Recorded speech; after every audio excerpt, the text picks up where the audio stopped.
If any war in the history of India is considered to be the most destructive and decisive, then it is the great battle of Mahabharata. This war was not just for power but was a great clash between Dharma and Adharma. Countless warriors sacrificed their lives in it. According to the famous astronomer and great mathematician Aryabhata, this war was fought in 3137 BC. In this great war, which lasted for 18 days, a new saga, a new tragedy and a new heroic tale came to the fore every day. Yogeshwar Shri Krishna played an important role in this war, not only as a charioteer but also as the protector of Dharma. In this video, we will take you to the events of every day of Mahabharata. Who fought, who fell, who followed Dharma and who resorted to Adharma. Therefore, we request you to stay connected with us till the end, because this is not just the story of a war, it is the story of the amazing battle between Dharma and Karma. A very important decision was taken even before the war started. Under the leadership of Bhishma Pitama, both the sides, Kauravas and Pandavas, agreed on some rules of war so that the decorum of war is maintained. These rules said that war will be fought only from sunrise to sunset. Only warriors of equal level will fight each other. A charioteer will fight a charioteer, an elephant rider will fight an elephant rider, and a foot soldier will fight a foot soldier. A warrior who takes refuge or becomes unarmed will not be attacked. Any kind of attack on servants and those who seek refuge will be prohibited, and most importantly, only one warrior will fight a warrior. These rules show that Mahabharata was not a war but a Dharma Yudh, war of religion, where morality was given as much importance as victory. Now begins the first day of the Mahabharata war. A day which brought not only the clash of swords but also the call of conscience. As soon as the war was about to start, Shri Krishna brought Arjuna's chariot between the two armies. Standing there, when Arjuna saw his family, teachers and friends in front of him, his mind became disturbed. Then Shri Krishna preached the Bhagavad Gita to him. A divine dialogue which showed the path of life not only to Arjuna but to the entire humanity. During this time, Bhishma Pitama announced by blowing the conch, "If any warrior wants to withdraw from this war, he is free." On hearing this, Dhritarashtra's favorite warrior Yutsu left the Kauravas' side and joined the Pandavas. This shows that sometimes even blood relations become smaller than religion. After this, Arjuna announced the start of the war by blowing his conch Devadatta. The earth trembled with the rays of the sun on the first morning of the war. On the very first day, the Pandavas suffered heavy losses. About 10,000 soldiers lost their lives. Abhimanyu showed tremendous bravery and cut Shiva's bow and the flagpole of his chariot. Bhima, in anger, attacked the Kaurava commander Shastra. Shalya and Bhishma together killed Uttar and Shwet. Both of them were the brave sons of King Virat. Seeing the terrible situation on the very first day, the hope of victory became strong among the Kauravas. They started feeling that this war will soon end in their favor. In the next part, know the events of the second day when Dronacharya and Drishtadyumna came face to face and a new battle of Dharma and Adharma broke out on the battlefield. It was the second day of the Mahabharata war. The sky had also turned hazy due to the dust of the battlefield. When Bhishma Pitama faced the Pandavas, the flames of war flared up even more. Arjuna's charioteer Shri Krishna and his chariot were injured in the middle of the battle. Guru Dronacharya repeatedly broke Satyaki's bow and made him taste the defeat. Bhishma Pitama himself injured Arjuna and Shri Krishna. On the other hand, Bhimsen faced the warriors of Nishads and Kalinga. Bhima killed thousands of soldiers in extreme anger. Kalingaraj, Banuman, Ketu and many brave Kalinga warriors were martyred at the hands of the Pandavas on the battlefield. Arjuna stopped Bhishma from committing massacre with his arrows. Thus the second day ended with the victory of the Pandavas and the loss of the Kauravas. On the third day both sides arranged their armies in civilian formation. Arjuna and Bhima were on the side of the Pandavas and Duryodhana was on the side of the Kauravas. Bhima and his son Ghatotkacha together attacked the Kaurava army in such a way that many soldiers started fleeing from the battlefield. Seeing this, Bhishma Pitama created a huge massacre. Shri Krishna asked Arjuna to kill Bhishma, but Arjuna was in a dilemma. Then Shri Krishna himself got down from the chariot and moved towards Bhishma. Seeing this, Arjuna trembled and promised Shri Krishna that now he would fight with full strength. After this, Arjuna showered fierce arrows on the Kaurava army and destroyed the armies of 100 brave republics like the eastern ones. Bhima also killed hundreds of soldiers on the battlefield. The third day also proved to be extremely destructive for the Kauravas.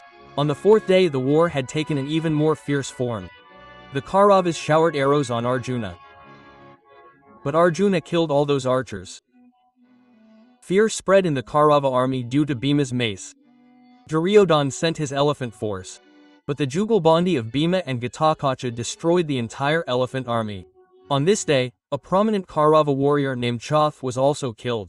On this day, Bhishma Pitama was challenged by Arjuna and Bhima together. Although he was old, his bravery was still addicted. On the fifth day, the war took a terrible form. Bhishma Pitama created havoc in the Pandava army. The blood of countless soldiers from both sides started staining the ground.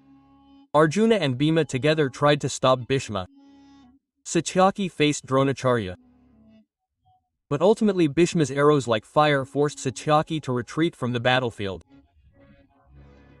On this day, 10 sons of Satyaki died on the battlefield. This day was a day of great pain and sacrifice for the Pandavas. On the sixth day, both sides again arranged their armies.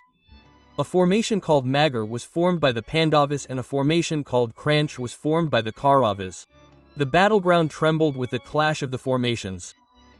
Seeing the loss of his army, Duryodhana adopted even more cruel strategies.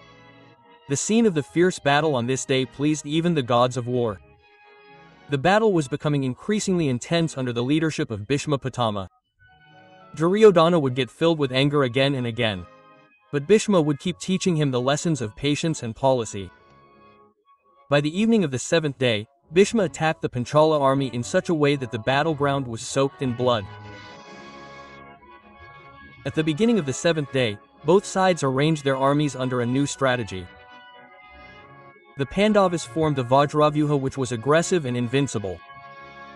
On the other hand, the Kauravas formed a circular formation which was defensive but full of cleverness. In this formation, elephants were protected by chariots, chariots by horsemen and archers by infantry. Duryodhana himself was situated in the center of this complex formation, in a full security circle. But when Arjuna raised Gandiva, even that formation trembled. His shower of arrows caused panic in the Kaurava army. On this day, Drishtajamna defeated Duryodhana in the battlefield and crushed the wall of his womb. Veer Ravan, son of Arjuna's Nagakanyu wife Ulapi, defeated the old Anubandha. Nakul and Sahadev defeated Shalya and drove him out of the battlefield. On the other hand, Bhagdata pushed Ghatotkacha back and Bhishma attacked the Pandava army ruthlessly and caused a terrible massacre. On this day, Virat's son Shanka attained martyrdom. This was a severe blow to the Kauravas. On the eighth day, the Pandavas formed the Trishikar formation, a wonderful structure with 3 peaks. The Kauravas made the tortoise strong and complex. On this day, Bhima killed 8 brothers of Duryodhana. On the other hand, Arjun's son Iravan was killed by Bakasar's son Kamlesh. Ghatotkacha used Shakti weapon on Duryodhana. But then the king of Bengal came in between and saved Duryodhana by bearing the blow himself. The king of Bengal attained martyrdom. Duryodhana was afraid of Ghatotkacha's power. Then, taking permission from Lord Vishnu, Bhagdata defeated Ghatotkacha and pushed back many Pandava warriors including Bhima. Then came another horrific moment. Bhima killed 9 more brothers of Duryodhana.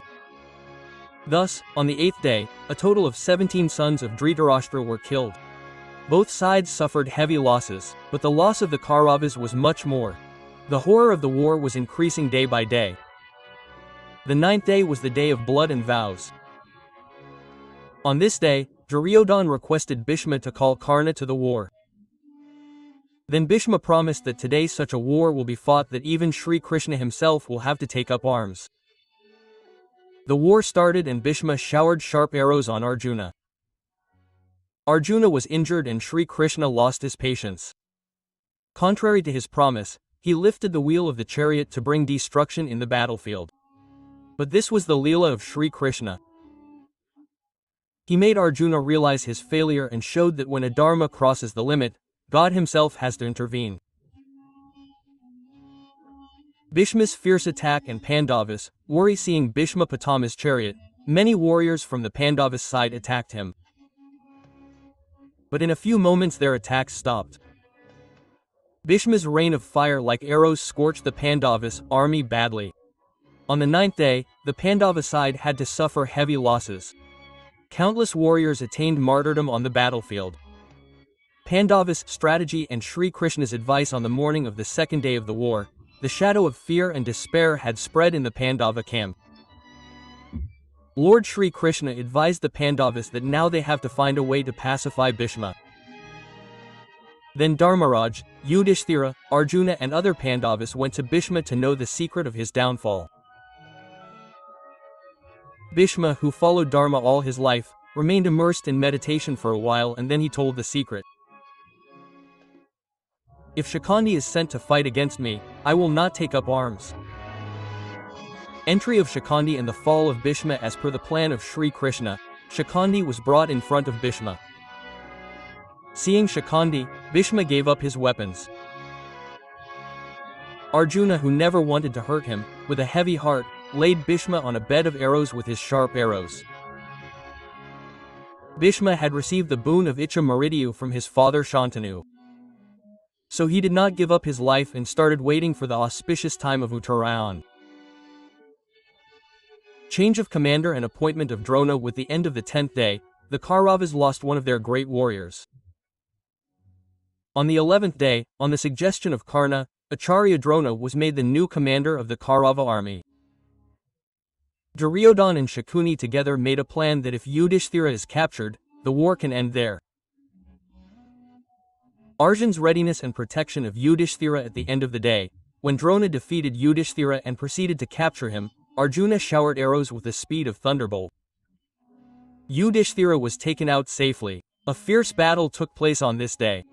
A fight was seen between Karna, Shalya, Shakuni, Sahadeva and Arjuna. The Pandavas had to suffer great losses on this day as well. Tricks and secret attacks to keep Arjuna away. On the 12th day, a conspiracy was again hatched to capture Yudhishthira. A plan was made to engage Arjuna on some other front of the war. But due to the farsightedness of Shri Krishna and the readiness of Arjuna, he returned on time and once again protected Yudhishthira. During this time, many incidents kept happening in the battlefield. Shalya's devious tricks, Shakuni's secret plans and the fierce war skills of warriors like Sudarshan, the army of the Machhas, the fear of breaking of water treaties and the martyrdom of great warriors. All this made the war of Mahabharata even more terrible. Bhurashrava, who was a great warrior from the Kauravas' side, kept defeating Satyaki in the battlefield every time. But every time Shri Krishna and Arjuna came forward as a shield to protect him. The battle of the 13th day was extremely fierce and balanced. The armies of both sides were face to face with equal strength. On this day, Duryodhana, adopting a clever strategy, sent the ancient and mighty warrior King Bhagdata to fight with Arjuna. Bhagdata first defeated Bhima and then prepared for the battle with Arjuna. In the middle of the battle, Bhagdata attacked Arjuna with his divine weapon Vaishnava Astra, which had the power of a thunderbolt. This was a weapon that only Shri Krishna could withstand because he was an incarnation of Vishnu himself. Shri Krishna protected Arjuna by bearing the weapon on his chest. This was a moment that amazed even all the gods. Bhagdata had grown very old and his eyesight had become weak. Due to the sagging skin on his eyes, he was not able to see the battlefield clearly. That is why he used to tie a bandage on his forehead so that his vision remains somewhat intact. Sensing this weakness, Arjuna attacked in such a way that the bandage fell off and Bhagdata lost his vision completely. Taking advantage of this opportunity, Arjuna disabled Bhagdata from the battlefield. That very day, the Kauravas created a very complex and strategic military structure called Chakravaya. This Chakravaya was created especially to catch Yudhishthira. But only Abhimanyu knew the secret of breaking this complex battle formation. Unfortunately, Abhimanyu did not know how to get out of it. When Yudhishthira, Bhima and other warriors reached the gate of the Chakravaya, Jayadratha stopped them. According to the plan of the Kauravas, only Abhimanyu was able to enter inside. Abhimanyu was left alone inside the Chakravaya, and the Kauravas along with Maharathi Jayadratha, Ashwatthama, Karna, Laxman, Duryodhana, Shakuni and Kripacharya all attacked him together. Abhimanyu fought bravely. But in the end he attained martyrdom in the face of deceit and injustice. When Arjuna got the news of this cruel death of his son, his heart was torn. He vowed that if he could not kill Jayadratha before sunset tomorrow, he would give up his life by taking Agni Samadhi. This vow reverberated like lightning in the battlefield. This vow from the Pandavas was going to change the course of the war. But Abhimanyu's death was an irreparable loss. The Kaurava side was happy. They knew that hiding Jayadratha till sunset could lead to Arjuna's death. Duryodhana hid Jayadratha in the last row of the battle and kept him under tight security. As soon as the war started on the 14th day, Bhushrava surrounded Satyaki. Before this, he had killed all 10 sons of Satyaki. When he was about to cut Satyaki's neck, at that very moment Arjuna cut his hand with his sharp arrows. All the warriors were stunned at that moment. On one side was Dharma, on the other side was revenge. But the war of Mahabharata was a struggle of the invisible line between Dharma and Adharma. Using sharp words like Brahmastra in the battlefield, Bhushrava defeated and killed brave warriors Drupada and Virat one after the other. Then Lord Shri Krishna covered the sun with his illusion, due to which all the armies got the illusion that the sun was about to set. Seeing this scene, Arjuna started preparing for Agni Samadhi as per his promise. On the other hand, Jayadratha, hidden in the bushes, came out to mock Arjuna's defeat. Then Shri Krishna removed the illusion and the real sun appeared. At that very moment Arjuna killed Jayadratha with his arrow and his head fell in his father's lap, thereby fulfilling his father's curse. This day was extremely disastrous for both sides. In the next stages of the war, Guru Drona and his son Ashwatthama tilted the scales of the war in favor of the Kauravas. Their strategy was so precise that it seemed that victory was now certain. But seeing the Pandavas' position weakening, Shri Krishna suggested a plan to Yudhishthira. Spread the false news of the killing of Ashwatthama. Truthful Yudhishthira hesitated to lie. But Bhima killed an elephant called Ashwatthama and carried the plan forward. When Yudhishthira said that Ashwatthama was killed, Shri Krishna immediately blew the conch, due to which Dronacharya could hear only the first words. He thought that his son had been killed. Overwhelmed with grief, he abandoned his weapons. At the same time, Draupadi's brother Drishtajamna killed him. This was a great blow for the Kauravas. The death of Guru Drona broke the morale of the Kaurava army. After this, Karna was declared the commander. Karna wreaked havoc on the Pandavas in the battlefield with his amazing valor. He also defeated Nakul and Sahadev but spared their lives due to the promise made to his mother Kunti. That very day, at night, Bhima's son Ghatotkacha came to the battlefield and created terror in the Kaurava army with his demonic magic. It became impossible to stop his power. Seeing Ghatotkacha's increasing power, Duryodhana got scared. He ordered Karna to use his invincible power on Ghatotkacha. Karna wanted to save this weapon for Arjuna because it could be used only once. But seeing the seriousness of the situation, he killed Ghatotkacha with his invincible power. On the same day, Bhima also killed the main warrior of the Kauravas, Dushasan, and fulfilled Draupadi's promise by taking his blood. On this day too, both sides suffered heavy losses. 17th day of Mahabharata. On the 17th day, Shalya was made the charioteer of Karna. Due to Shalya's cleverness and Karna's power, the Pandavas had to face great difficulties. Karna defeated both Bhima and Yudhishthira in the war. But he still refrained from killing them.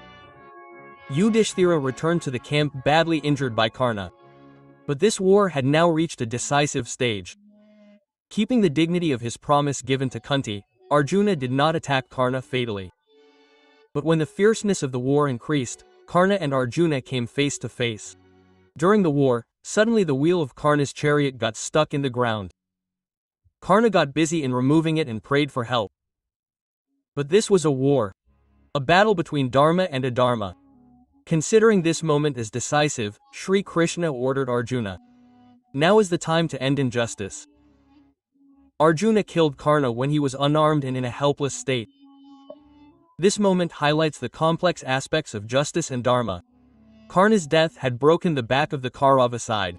After this, Guru Drona's son Ashwatthama was appointed as the commander. But at the end of the day, Shalya also died and Yudhishthira made a decisive attack on his enemies. This was the 17th day of the Mahabharata war. Very bloody and decisive. Now came the 18th and last day of the war. Now only 3 great warriors were left in the huge army of the Kauravas. Ashwatthama, Kritavarma and Kripacharya. Burning in the fire of anger and revenge, Ashwatthama vowed that he would kill the Pandavas. In the darkness of the night, the 3 warriors silently entered the Pandava camp. Ashwatthama mercilessly killed the sleeping Panchalas, Draupadi's 5 sons, and great warriors like Shikandi and Drishtadyumna.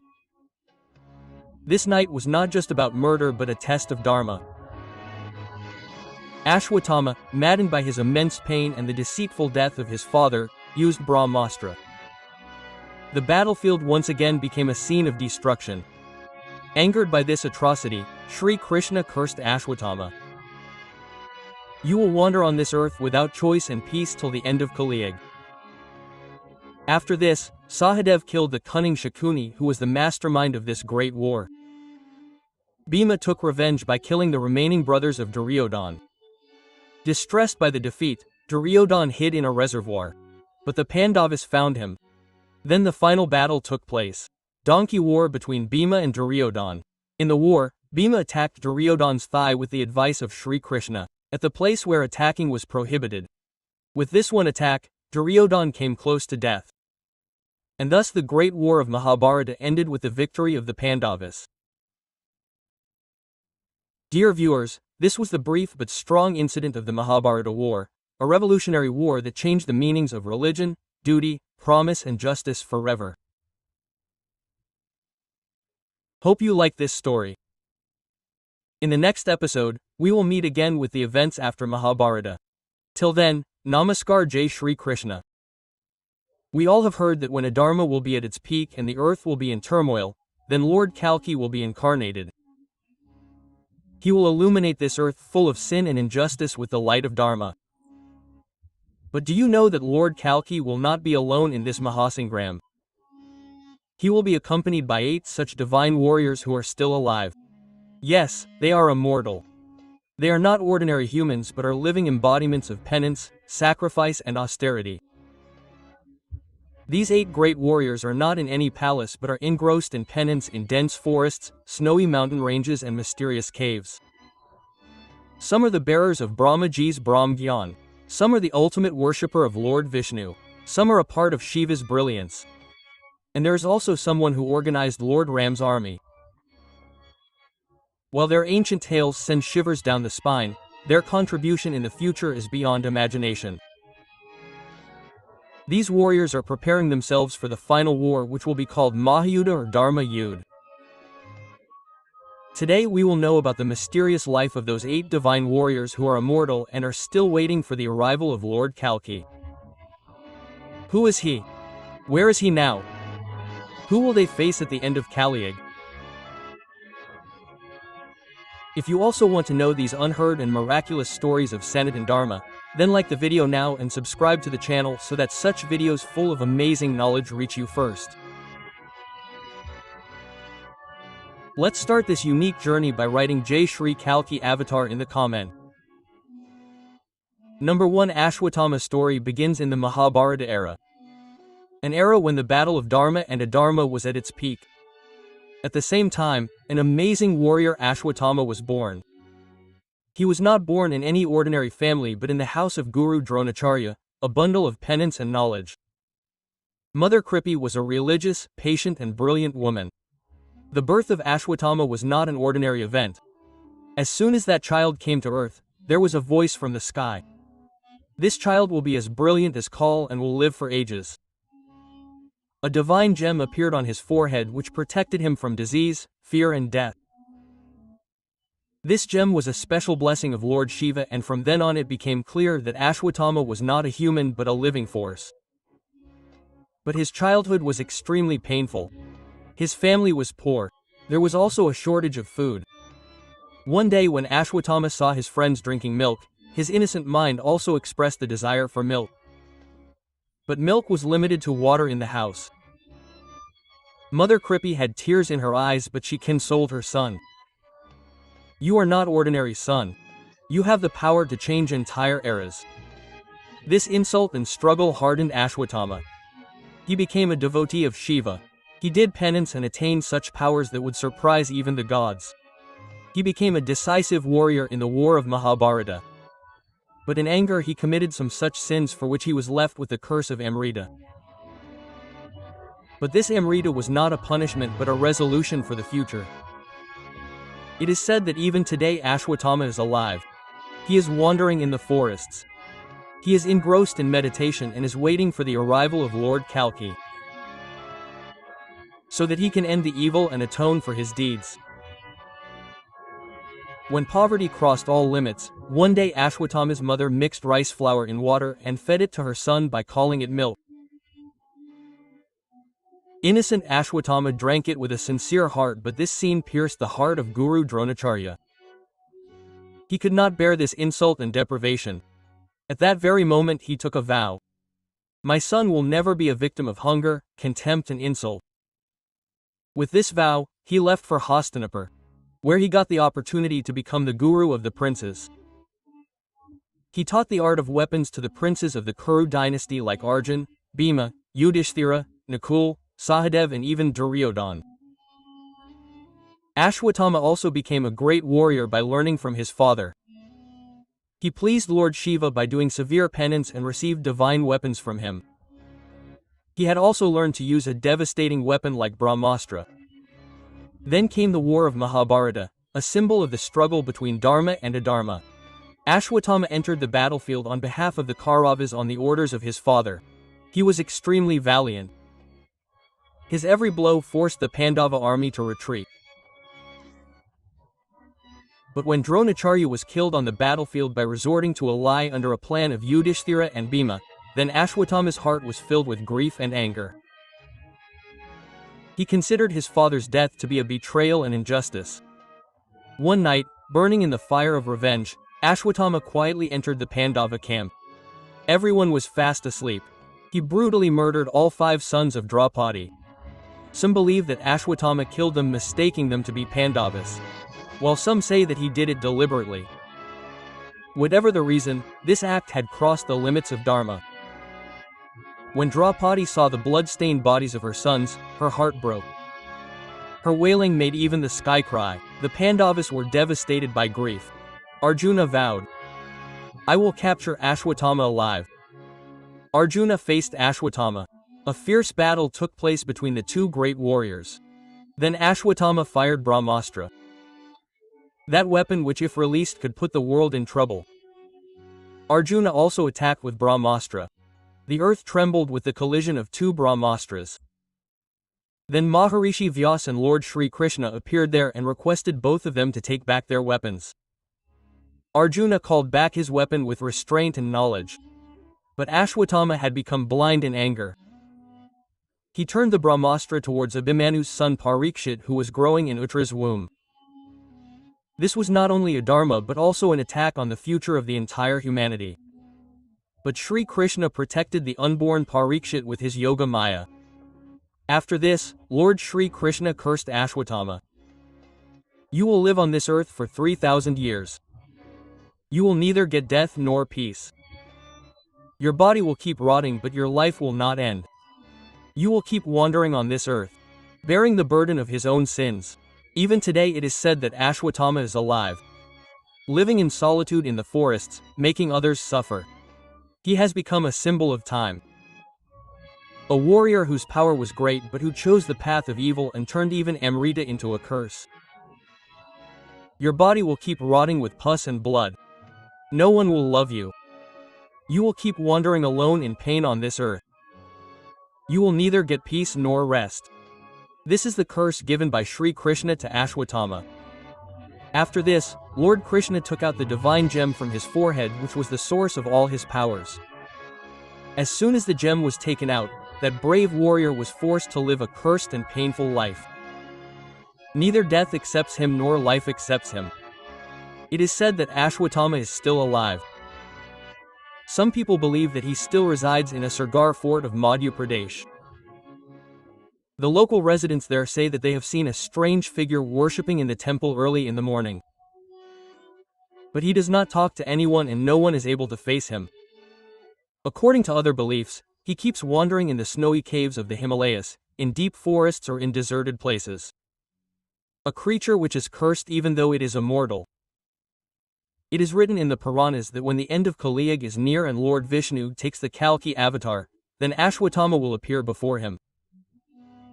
He will participate in the last Dharma Yuddha and will atone for his sins. Only then will he attain salvation.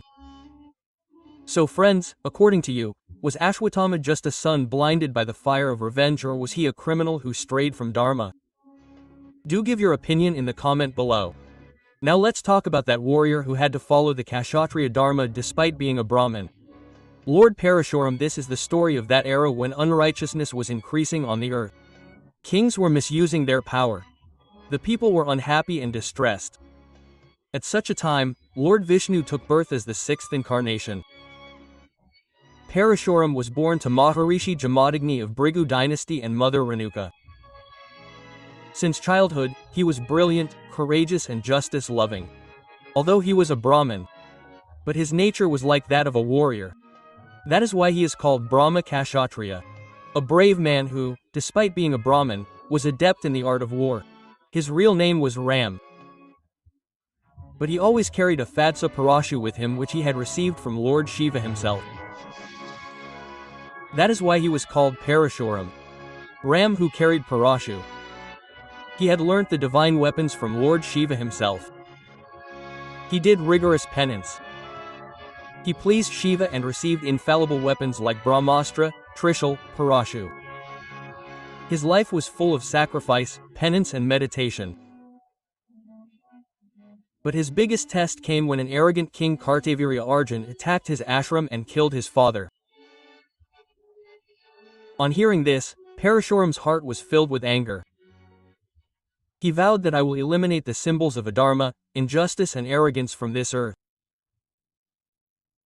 I will not sit in peace until all the wicked Kshatriyas are destroyed. And then began a campaign in which Parashuram, with the power of his axe alone, destroyed the Kshatriyas from the entire earth 21 times. His story teaches us even today how destructive it can be to stray from the path of Dharma, and if a Brahmin is ignited with fire, it can change the direction of the entire era. Parashuram Ji's life is not just a symbol of a warrior but of a protector of Dharma. It is said that he freed the earth from Kshatriya rulers 21 times. This was not done out of anger or a feeling of revenge but was a divine justice against tyranny and injustice. Every time when injustice increased on earth, Parashuram Ji appeared and ended the tyrannical kings. But after this he did not rule like a king. Parashuram Ji donated all that land, wealth and splendor to the Brahmins in a huge yagya. Then he went to the forest like an ascetic to do penance, away from worldly attachment. Now let's talk about his Amrita.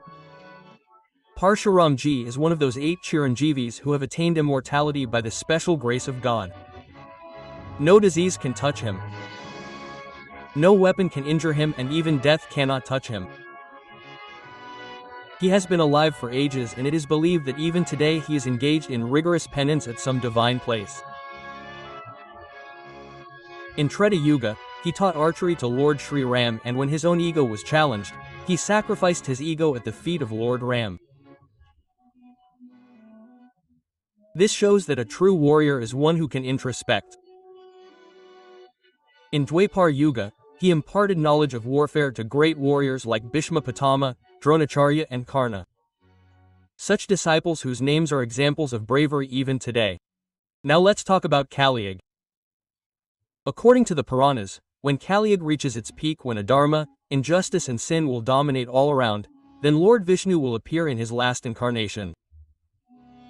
Lord Kalki and the guru of this great incarnation will be Parshuramji.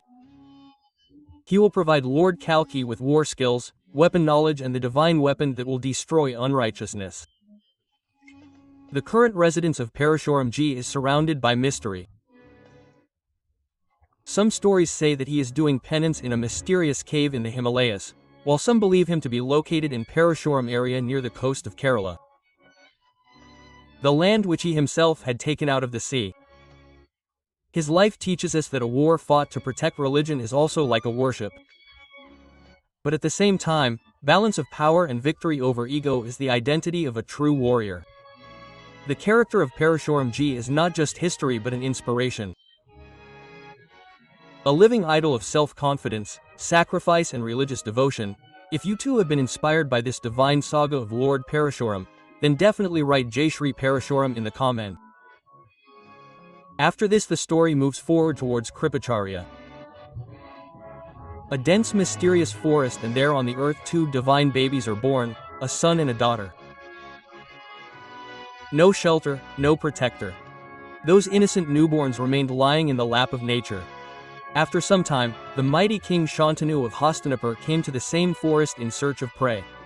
But he was shocked to see the scene there. There were two bright children on the ground. There was such a glow on their faces that it appeared natural. These were not ordinary children, they were definitely the children of some ascetic. King Shantanu took both of them to the palace with love and got them brought up. Later it was found that they were the children of the great ascetic Arshi Shadwin. The son was named Kripa and the daughter was named Kripi. In the course of time, Krip became Kripacharya, a name that time could never forget. Kripacharya was not only a sage born in a Brahmin family, but he also became a great warrior and a high-class Rajguru. He had immense knowledge of both weapons and scriptures. It was he who made the princes of Hastinapur, the Pandavas and the Kauravas, proficient in the art of war. When the fierce war of Mahabharata took place, Kripacharya fought on the side of the Kauravas, upholding the dignity of Hastinapur. Even though his disciples were Pandavas, he followed the path of Dharma. Whatever his duty was, that war in which great warriors like Bhishma, Dronacharya, Karna and Duryodhana attained martyrdom. Kripacharya was the only warrior there who remained unwavering and invincible till the end. This was a proof of his sadhana, policy and Brahma Tej. It was not just luck. When the great war ended and the soul of the earth was in pain, even then Kripacharya stood with the lamp of Dharma.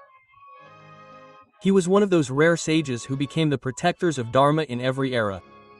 God gave him the boon of immortality. He is immortal, alive for ages beyond death. It is said that when Kali Yuga will be in its last phase and when Lord Vishnu will appear in the form of Kalki, then Kripacharya will appear again. He will prepare Kalki for the Dharma war. He will teach him weapons and scriptures so that Adharma can be destroyed. Today, no one knows the whereabouts of Kripacharya.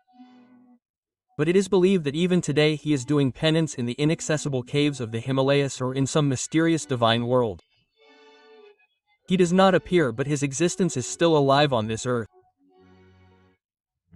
His life story teaches us that a guru is not only one who imparts knowledge but also one who teaches religion for ages. One who keeps the lamp of ethics burning, and when needed, he himself comes forward to protect religion. Let us stand up and salute such a great character who is not just a person but the life symbol of the entire guru tradition. Kripacharya is the pillar of that eternal education tradition which deeply nurtures the roots of religion, bravery and loyalty. Now let us talk about number 4, the story of such an Asura king who challenged even the gods with his penance, charity and religion, loyalty. King Bali, yes, the same Bali who was the grandson of Prahlad, the exclusive devotee of Lord Vishnu. And who was Prahlad? The child who did not give up his devotion to God even in the face of the atrocities of his father Hiranyakashipu. King Bali carried forward the same great tradition of his ancestors. A unique confluence of devotion, charity and religion. Bali was not just a powerful king. He was the performer of yagnas, protector of religion and emperor of charity. With his good deeds, he had gained control over the three worlds. His name echoed in heaven, earth and underworld. Even Devraj Indra was afraid of his brilliance.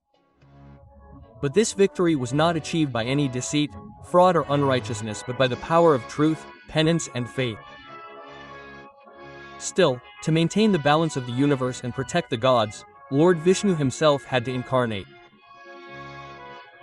He took the form of a beautiful and radiant celibate boy and was called Vamana Avatar.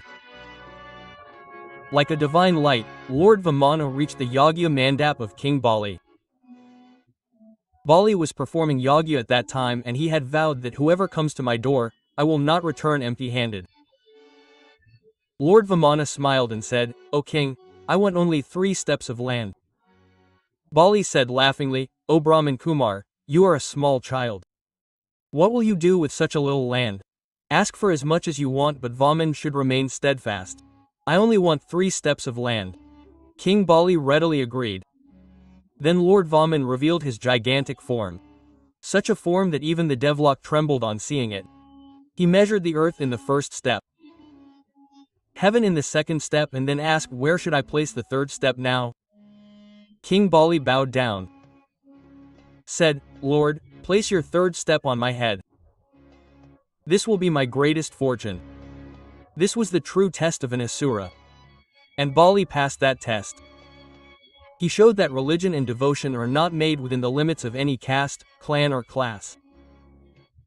Lord Vishnu was pleased with his humility and sacrifice and made him the Lord of the netherworld. He also gave a boon that when at the end of Kali-yuga, Adharma will increase again, then Bali will return to earth again and lay a new foundation of religion before the arrival of Lord Kalki. The story of Bali teaches us that true strength is not in physical strength but in sacrifice, truth and faith.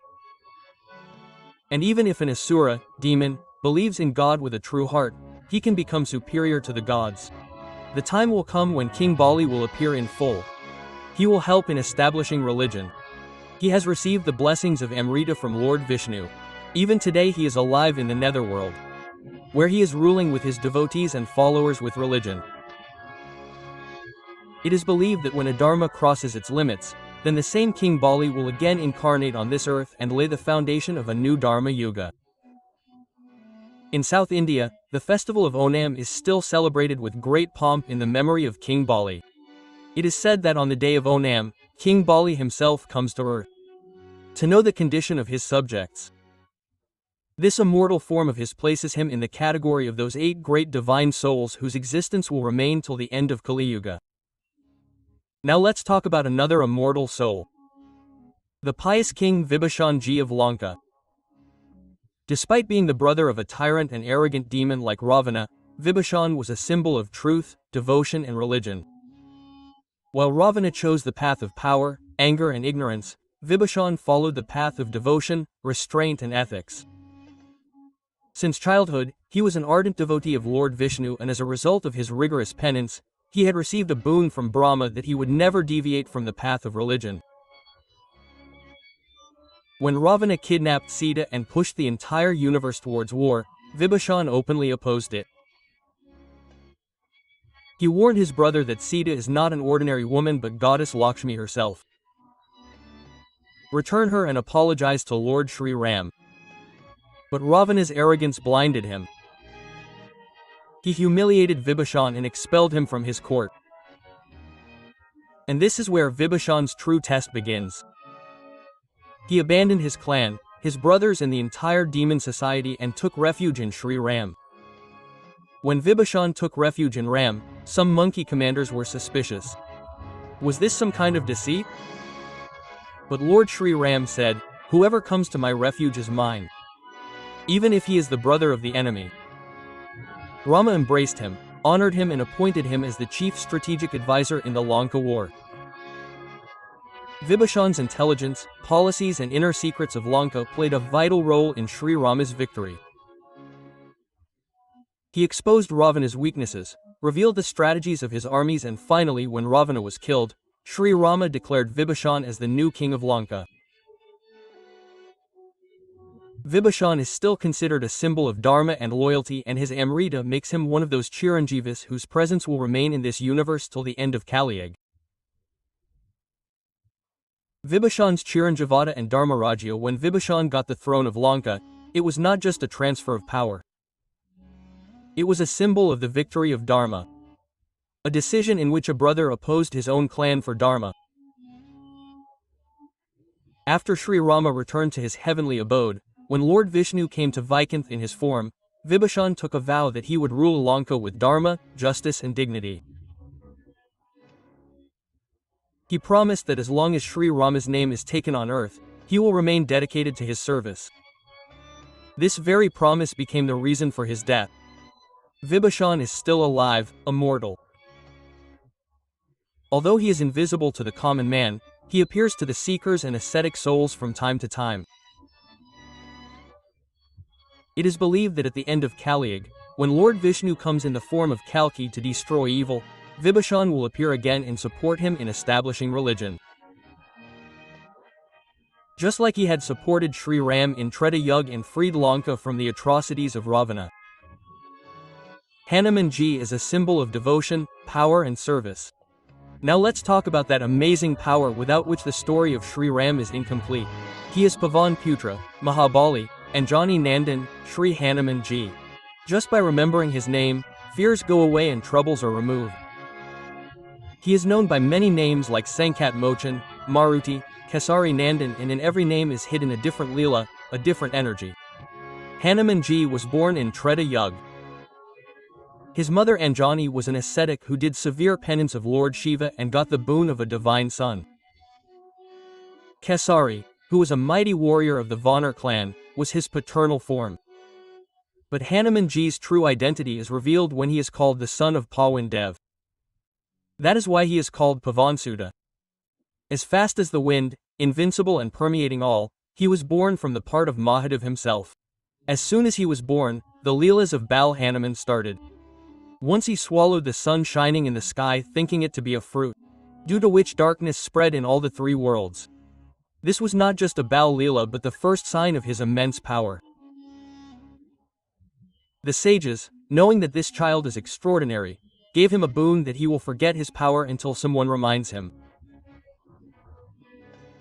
This was the reason why Hanumanji remained a humble, devotee and selfless servant throughout his life. Hanumanji's true purpose of devotion and dedication towards Sri Ram was revealed when he met Sri Ram. For him, Sri Ram was not just a king but his idol became the center of his life. When Sita Mata was kidnapped and Sri Ram was desperately looking for her, Hanumanji became the messenger who crossed the sea and went to Lanka to find Sita. From burning Lanka to building Rameshwar Bridge and his bravery on the battlefield, Hanumanji proved everywhere that he is not only powerful but also the epitome of devotion. He is still alive and it is believed that wherever Sri Ram's name is taken, Hanumanji is present there. Hanumanji reached Ashok Vatika and met Mother Sita and challenged Ravana in a strong voice. He demonstrated his bravery by burning Lanka. Then he returned to Sri Ram with complete information. Hanumanji's contribution in the Lanka war was incomparable. When Laxman Veer fainted, Hanumanji went to the Himalayas to get Sanjivani herb. But in confusion, he lifted the entire mountain so that Laxman could be revived with the life-giving herb. Hanumanji killed countless demons on the battlefield and was always ready to serve Sri Ram. Hanumanji's life is not just a symbol of strength and war skills but is the highest example of selfless service, unwavering devotion and dedication. When Sita Mata expressed her wish to give him something, he humbly said, "I don't want anything. Just let the name of Ram remain in my heart forever." Sri Ram gave him the boon of immortality and said that as long as my story is told in this world, you will remain alive and serve me. This is why Hanumanji is immortal. He is still present on this earth, and wherever Ramkatha is organized, his invisible presence is felt there. It is said that devotees who remember him with a true heart, unblemished devotion and reverence, get the darshan of Hanumanji. He roams among the saints. He helps the devotees in trouble and guides those who follow the path of religion. With one blow of his thug, the wicked are destroyed, and with his proclamation of Jai Shri Ram, sins are destroyed. As Kali moves towards its final phase, Hanumanji will reappear at the time of Lord Kalki's incarnation and will make an invaluable contribution in the re-establishment of religion by becoming the chief warrior of Kalki's army. He will destroy the demonic tendencies and ensure the victory of truth. Hanumanji is not just a mythological character, but even today he is a pillar of strength, courage and faith in the lives of crores of devotees. The mere pronunciation of his name fills the mind with energy. His story teaches us that there is no place for ego in true devotion. The person who surrenders himself is truly great. Hanumanji neither desired to become God nor craved royal glory. His only goal was to serve Ram. That is why he became immortal. Now comes Ved Vyasji at number 7. On hearing the name of Ved Vyasji, the light of faith, knowledge and spirituality spreads in the mind. He is not an ordinary Arsh but is considered to be an incarnation of Lord Vishnu. He was born in the last phase of Dwapar Yuga, when there was a need to re-establish religion with the decline of religion. Ved Vyas composed a great book like Mahabharata, which contains the secrets of life and the message of religion. His words of wisdom are still a guide for humanity. When the foundation of the world started shaking and the divine knowledge of the Vedas was slowly coming to an end, then in an era where ignorance and darkness reigned, a person like light was born.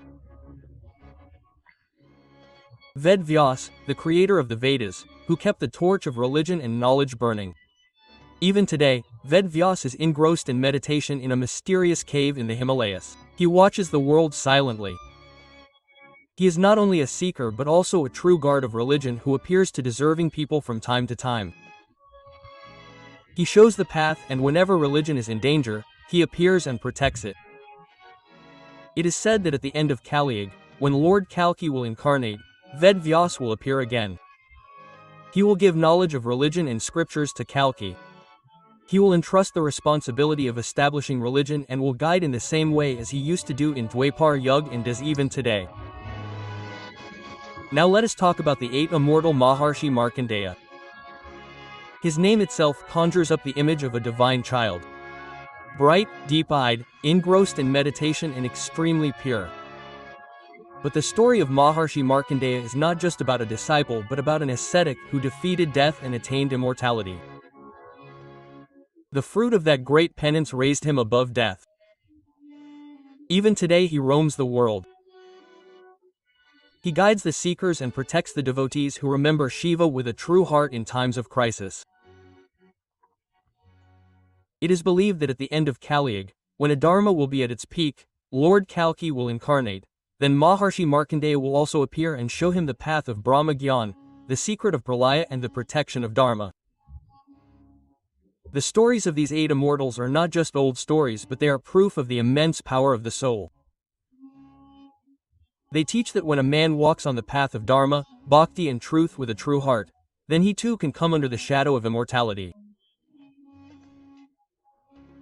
Imagine when Kalki incarnates, all these immortals will stand with him with their penance, knowledge and power, and only then a new era will begin.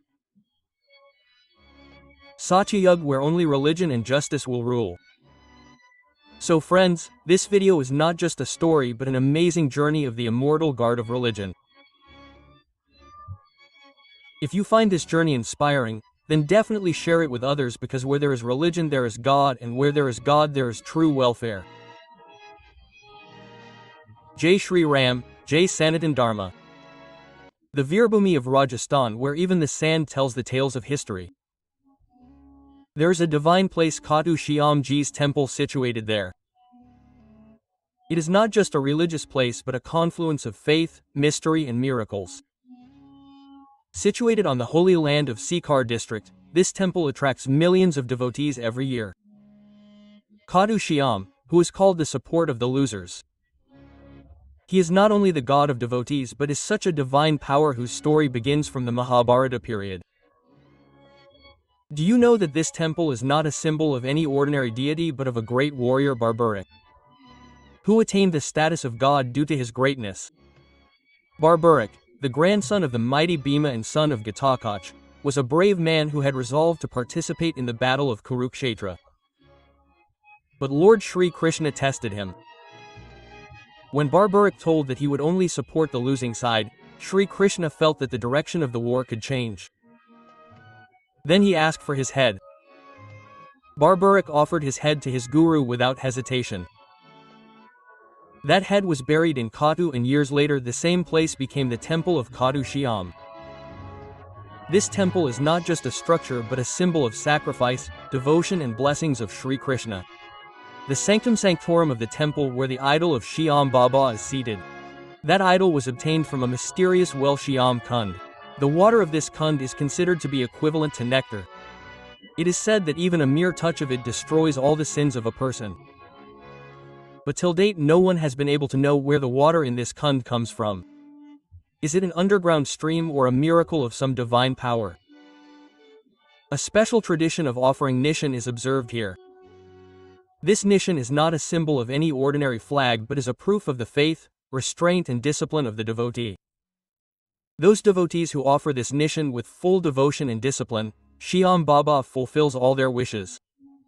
The experiences of thousands of devotees tell that the wishes which they kept in their mind for years came true in the court of Khadu Shyam. But the most mysterious aspect of Khadu Shyam temple is related to an ancient shivling which is located at some distance from the temple complex. It is said that when the Mughal Emperor Aurangzeb ordered to destroy the temple, Shyam Baba saved the entire area with his miracle. The invaders lost their way in the darkness and could not harm the temple. Not only this, rays of divine light came out from the nearby shivling which frightened Aurangzeb's soldiers. When an arrogant person tried to destroy the shivling, something happened which shook his soul. A divine miracle happened in front of his eyes which changed him for life. Similarly, some amazing experiences happened during the darshan of Khadu Shyam Ji. Thousands of devotees who come to Baba's court often describe a mysterious experience. Some say that Baba appeared to them in their dreams, while some say that they found a solution to the most complex problem of their life there. One thing is common in all these experiences: the presence of a supernatural power which makes Khadu Shyam temple not just a pilgrimage but a miraculous experience. The echo of the divinity of this temple is heard not only in India but also abroad. Devotees from countries like America, England and Australia also come to India every year to participate in the Nishan Yatra. This is a thread of faith that sees neither caste nor religion nor country. The only thing required to come here is selfless devotion and faith. So are you ready to unveil the secrets of this holy temple which are unknown for centuries? If yes, then join us in this special documentary where we will take you to those streets of Khadu city where history, mystery and faith breathe together. This will not just be a journey but a soul-touching experience. Because Khadu Shyam Ji is not just a deity but a living miracle.